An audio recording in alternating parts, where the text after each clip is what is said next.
అనంత కరుణామయుడు అపార కృపాశీలుడైన అల్లాహ్ పేరుతో ప్రారంభిస్తున్నాను. సూర్య మొహమ్మద్ 2వ రుకు 25వ వివరణ. ఇది ప్రవక్త మహానీయులు సల్లల్లాహు అలైహి వసల్లం సమావేశాల్లో వచ్చి కూర్చునే తిరస్కారులు, కపటులు, గ్రంథ బహుళలోని తిరస్కారుల ప్రస్తావన. వారు ఆయన ప్రబోధాలను, దివ్య ఖురాన్ ఆయట్లను వినేవారు.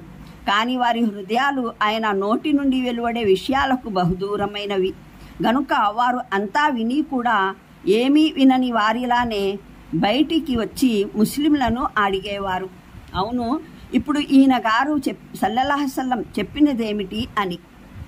ఇది అసలు కారణం. దీని మూలంగానే వారి హృదయ కర్ణాలు ప్రవక్త మహానీయుల ప్రబోధాలకు చెవిటి అయిపోయాయి. వారు తమ కోరికలకు దాసులు. ప్రవక్త శ్రీ సల్లల్లాహు అలైహి వసల్లం బోధించే ఉపదేశాలేమో వారి కోరికలకు వ్యతిరేకమైనవి. అందువల్ల ఎప్పుడైనా వారు మొహమాటంగా ఆయన సభలో వచ్చి కూర్చున్నా, ఆయన వైపు చెవులొగ్గి విన్నా వారికి ఏమీ తలకెక్కేది కాదు. అంటే తిరస్కారులు, కపటులు ఇప్పుడు ఆయన గారు సల్లల్లాహు అలైహి వసల్లం సెలవిచ్చినదేమిటి అని ప్రశ్నిస్తున్న ఆ విషయాలే మార్గబోధన పొందిన వారికి మరింత జ్ఞానబోధనకు కారణమవుతాయి.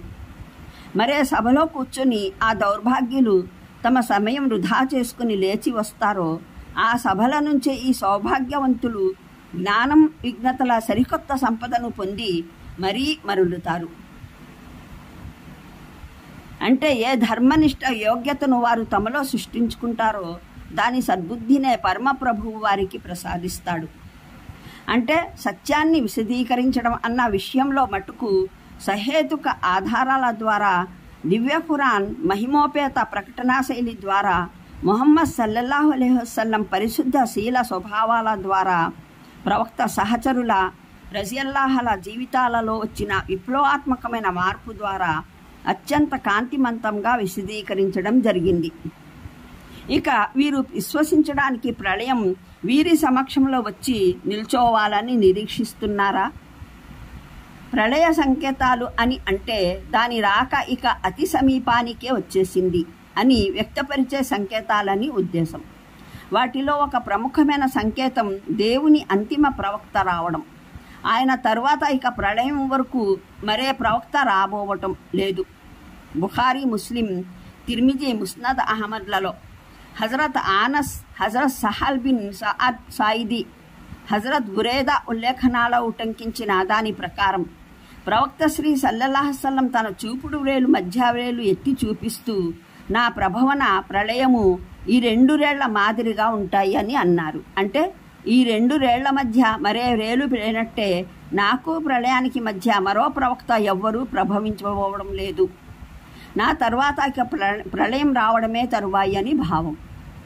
ఇస్లాం మానవునికి నేర్పిన నైతికతల్లో ఒకటి దాసుడు తన ప్రభువు దాస్యం, ఆరాధన నిర్వర్తించడంలో, ఆయన ధర్మం కోసం ప్రాణాలు పణంగా పెట్టడంలో తన శక్తి మేరకు ఎంతగా ప్రయత్నిస్తూ ఉన్నా అతను నేను చేయవలసిందేదో నేను చేసివేశాను అన్న ఉత్కర్ష భావానికి ఎన్నడూ లోనవరాదు. అతను ప్రతి నిత్యం నా స్వామి హక్కు నా మీద ఉన్నదేది నేను నెరవేర్చలేకపోయానే అని అనుకుంటూ ఉండాలి.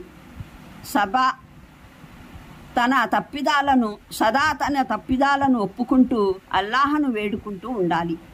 నీ సేవలో నా వల్ల జరిగిన లోటుపాట్లను చూపోపు వహించి మన్నించు అని ఆర్థిస్తూ ఉండాలి. ప్రవక్త నీ తప్పిదాలకు క్షమాభిక్షను అర్థించు అని అల్లాహ్ సెలవిచ్చిన దాని నిజసారం ఇదే.